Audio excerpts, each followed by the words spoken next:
ഇതൊക്കെ ഒരു ഓലപ്പാമ്പാണോ? നമ്മളെയൊക്കെ നേരെ നിർത്താനുള്ള ഒരു പരിപാടി. അപ്പോൾ ഒന്നൊന്ന് പേടിപ്പിച്ച് ആകെ ജഗ പുകയാക്കിയിട്ട് നമ്മളെ ജീവിതമൊക്കെ ഒന്ന് ചിട്ടപ്പെടുത്താനുള്ള പരിപാടിയാണോ? അല്ലാതെ ഇപ്പം ഇതൊക്കെ നടക്കുമെന്ന് ഞാൻ അങ്ങനെ വിചാരിച്ചിരുന്നു. പക്ഷേ ബോധ്യപ്പെട്ടു. 10ാമത്തെ ദിവസം നിങ്ങൾ സൂറത്തുൽ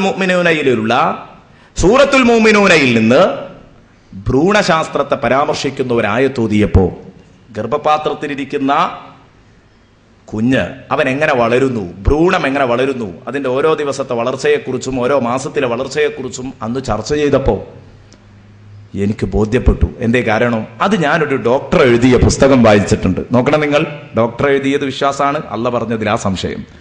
ഡോക്ടർ എഴുതിയ പുസ്തകം വായിച്ചിട്ടുണ്ട്. അയാൾ പറഞ്ഞ അതേ രൂപത്തിലാ ഖുർആനിലുള്ളത്. പക്ഷേ അദ്ദേഹം തന്നെ അതിന്റെ കാരണവും കൂടെ വ്യക്തമാക്കി തന്നു എനിക്ക്. അത് കൂടുതൽ സന്തോഷകരമായി. എന്തേ കാരണം? അദ്ദേഹം പറഞ്ഞു, ഉസ്താദേ, ഇത് സംഗതി ഡോക്ടർമാർ ഇത് പറയുന്നത് നമ്മൾ എന്തുകൊണ്ട് വിശ്വസിക്കുന്നു എന്ന് വെച്ചാൽ, ഡോക്ടർ ആരാ? ഡോക്ടർ പുറത്ത് നിന്ന് അകത്തേക്ക് നോക്കാനുള്ള യന്ത്രങ്ങളും ഉപകരണങ്ങളും വന്നപ്പോൾ ഓരോ ദിവസവും ഇങ്ങനെ നോക്കുക ഭ്രൂണം എന്താകുന്നു. അപ്പൊ അതിനനുസരിച്ച് മൂപ്പരിങ്ങനെ പറയാ. അതിൽ അത്ഭുതമൊന്നുമില്ല. ലോകം പുരോഗമിച്ചപ്പോ അദ്ദേഹത്തിന് അത് നോക്കി കണ്ടെത്താൻ കഴിഞ്ഞു എന്നേ ഉള്ളൂ.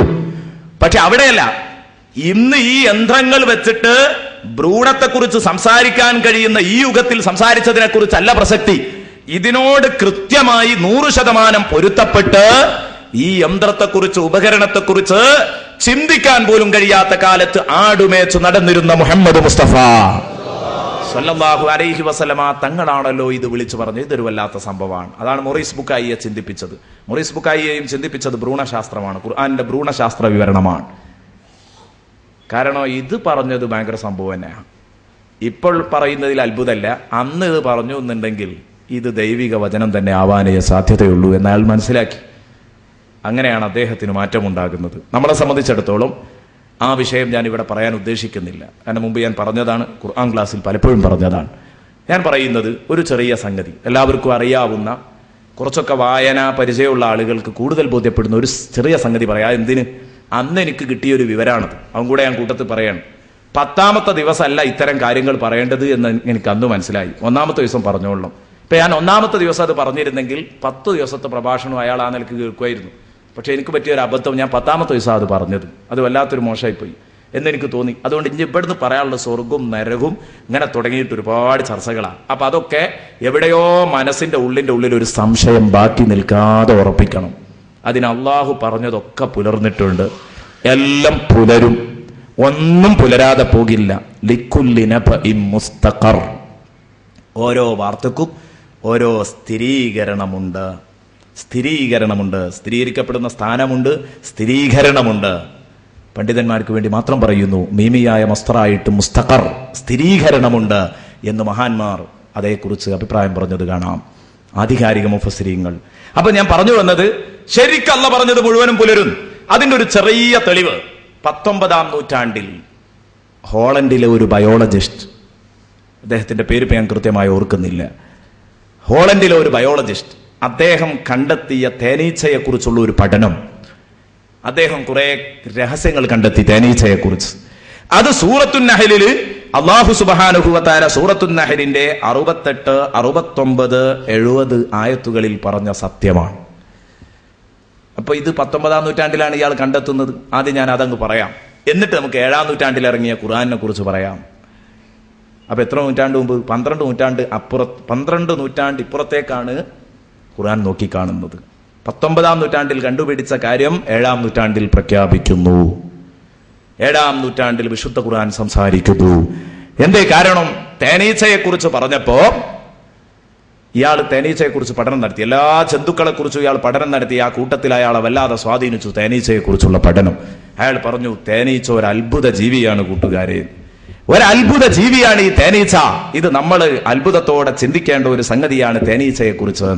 അപ്പൊ എന്താ സംഭവം എന്ന് ചോദിച്ചപ്പോൾ അദ്ദേഹം പറഞ്ഞു, തേനീച്ച എന്ന ജീവി അത് യഥാർത്ഥത്തിൽ ഒരത്ഭുത ജീവിയാണ്. ഈ ആണുങ്ങൾ മഹാകള്ളന്മാരാ.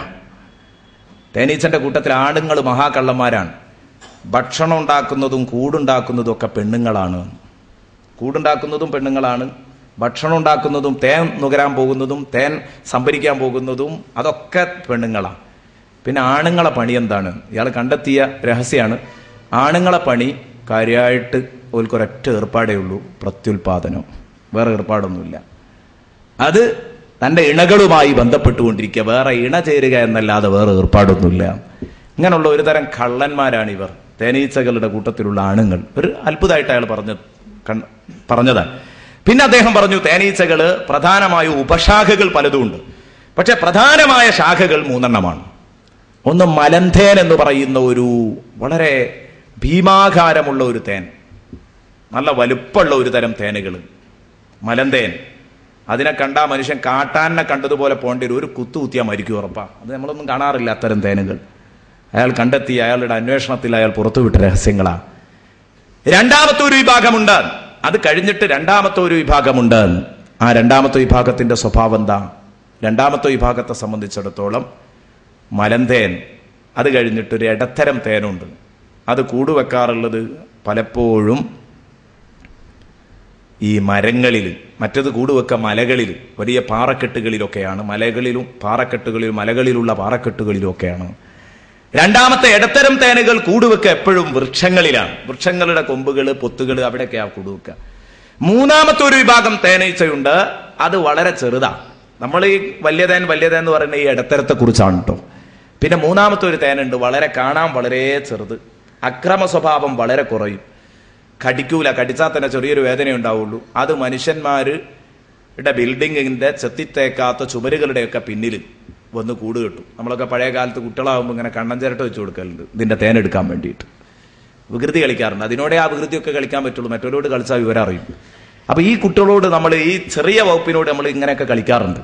അപ്പൊ എന്തായാലും ഇയാൾ പറഞ്ഞു, അത് ആക്രമണ സ്വഭാവം കുറഞ്ഞതാണ്, പക്ഷെ അതിന്റെ തേനിന് ഔഷധവീര്യം കുറവാണ്. അതിന്റെ തേൻ അത്ര തന്നെ ഫലിക്കൂല. ഇടത്തരം സാധനത്തിന്റെ തേൻ കിട്ടുന്ന ഏറ്റവും മുന്തിയത് മലന്തേനിന്റെ തേനാണ്. ഇങ്ങനെ ഇദ്ദേഹം 3 കാര്യങ്ങൾ, 3 വിഭാഗമാണ് തേനീച്ചകൾ എന്ന് കണ്ടെത്തി. പിന്നെ അദ്ദേഹം പറഞ്ഞത്, നിങ്ങൾ വിചാരിച്ചതുപോലെയല്ല തേൻ ഉണ്ടാകുന്നത്. തേൻ, ഒരു തേനീച്ച പോയിട്ട് പൂമ്പൊടി ഇങ്ങ് ശേഖരിച്ചു, അത് കൊണ്ടുവന്ന് ഉടനെ തന്നെ തേനായിട്ട് പുറത്തുനിന്ന് വരുന്നു എന്നല്ല. പിന്നെയോ അത് കൂട്ടിൽ വന്ന് ഛർദ്ദിക്കും. ഛർദ്ദിച്ചതിന്റെ ശേഷം കള്ളന്മാർക്ക് ഭക്ഷണം കഴിക്കൽ ഇവരിതാ തിന്നുക, ആണുങ്ങൾ അവരിത് തിന്നും, വീണ്ടും ഛർദ്ദിക്കും. അങ്ങനെ പല തേനീച്ചകളുടെ അകത്ത് ചെന്ന് പല തേനീച്ചകളുടെ വയറുകളിൽ കറങ്ങിയതിന്റെ ശേഷമാണ് തേനുണ്ടാകുന്നത്. അത് തേനായി രൂപാന്തരപ്പെടുന്നത്. ഒരു തേനീച്ചക്ക് തന്നെ എത്ര പോകുന്നൊരു ജീവിയെ കുറിച്ചായി പറയുന്നത് എന്ന് കേൾക്കുമ്പോൾ അത്ഭുതപ്പെടരുത് കേട്ടോ. ഇതൊന്നും പിന്നെ ആരും നിഷേധിക്കുന്നു എനിക്ക് തോന്നുന്നില്ല, ഇന്നത്തെ യുഗമായതുകൊണ്ട്. ഇത്ര പോകുന്നൊരു തേനീച്ചയെ കുറിച്ച് അദ്ദേഹം പറയുന്നു, അതിനൊരു വയറല്ല, വയറിനകത്ത് 6 അറകളുണ്ട്. 6 അറകളുണ്ട്. ഞാൻ പറയുന്നത് ഇതെല്ലാം എനിക്ക് വിശദമായിട്ട് പറയാനുള്ള സമയമല്ല, കാരണം നമുക്കൊരു കൃത്യമായ സമയമുണ്ട്. ആ സമയമാകുമ്പോഴേക്ക് തീരും വേണമല്ലോ. അതുകൊണ്ട് പെട്ടെന്ന് നമ്മൾ ആദ്യമായിട്ട് സൂറത്തു നഹലിൽ അല്ലാഹു തആല നഹൽ, തേനീച്ചയെ കുറിച്ച് പ്രതിപാദിച്ച ഭാഗം നോക്കുക.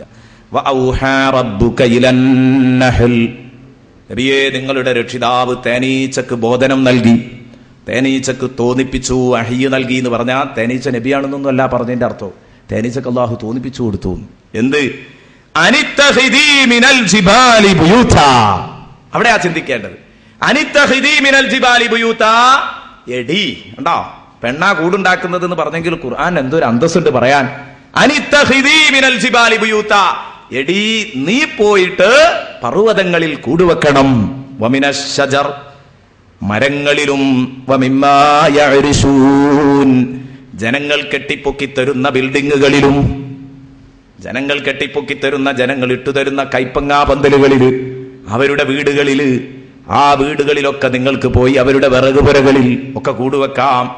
അപ്പോൾ മൂന്നാമത്തെ വിഭാഗം വമിമ്മാ യഅരിശൂൻ, രണ്ടാമത്തെ വിഭാഗം വമിനശ് ശജർ, മരത്തിൽ.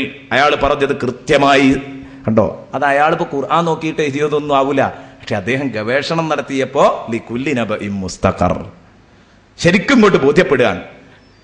മിനൽ ജിബാലി ബുയൂത, പർവ്വതങ്ങളിൽ പോയി കൂടുവെച്ചോ എന്ന് പറയുമ്പോ ഇവിടെ സ്വാഭാവികമായി എന്റെ സുഹൃത്തുക്കളിൽ പണ്ഡിതന്മാർക്കൊരു ചെറിയ സംശയം സ്വാഭാവികമായിട്ട് തോന്നിയേക്കാം. ഇങ്ങനെയൊക്കെ പറഞ്ഞാൽ ഒരു പക്ഷേ അപകടത്തിൽ കുടുങ്ങില്ലേ? ഇത് സ്ഥിരീകരിക്കപ്പെട്ട ഒരു യാഥാർത്ഥ്യമാണ്, ഇതിൽ സംശയമില്ല. ഇനി പോവട്ടെ, ഈ ചില ജന്തുക്കളെ ആണ് പെണ്ണ് വിഭജനം വ്യത്യാസമില്ലാതെ ഉപയോഗിക്കാറുണ്ട്. ആണും പെണ്ണും ഒക്കെ ഒരേ സ്വരത്തിൽ. അതുപോലെ തേനീച്ചയെ കുറിച്ച് ആണായാലും പെണ്ണായാലും ഒക്കെ അതൊരൊറ്റ രൂപത്തിൽ അങ്ങ് ഉപയോഗിക്കും. മുഅന്നസായിട്ട്, സ്ത്രീലിംഗമായിട്ട് ഉപയോഗിച്ചു എന്നതായി കൂടെ. അങ്ങനെ